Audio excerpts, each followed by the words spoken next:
आज श्री रामनवमीचा दिवस. भगवान विष्णूंच्या 10 अवतारांपैकी 7वा अवतार म्हणजेच प्रभू श्री आणि बरोबर नेमका सणाच्या दिवशी आलेला हा रविवार. ह्यापेक्षा दुसरं सुख कोणतंच नाही माझ्यासाठी.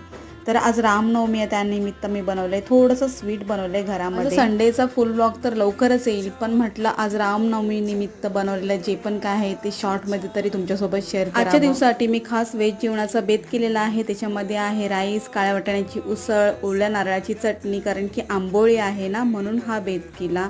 त्याचबरोबर ना पनीरचं स्टार्टरसुद्धा बनवलेलं आहे आणि थोडंसं सलाड, म्हणजे त्याच्यामध्ये कांदा आहे आणि स्वीट मी जे घरी बनवलेलं आहे. आपल्या हिंदू संस्कृतीत रामकथा हे केवळ चरित्र नाही, तर त्या प्रत्येक पिढीच्या मनात वसलेला एक अखंड प्रवाह. प्रभू श्री राम खरं तर प्रत्येक मनात घर करून बसलेत, बरोबर ना? लवकरच भेटू आपण संडेच्या मोठ्या व्लॉगमध्ये. तोपर्यंत सर्वांना बाय अँड टेक केअर.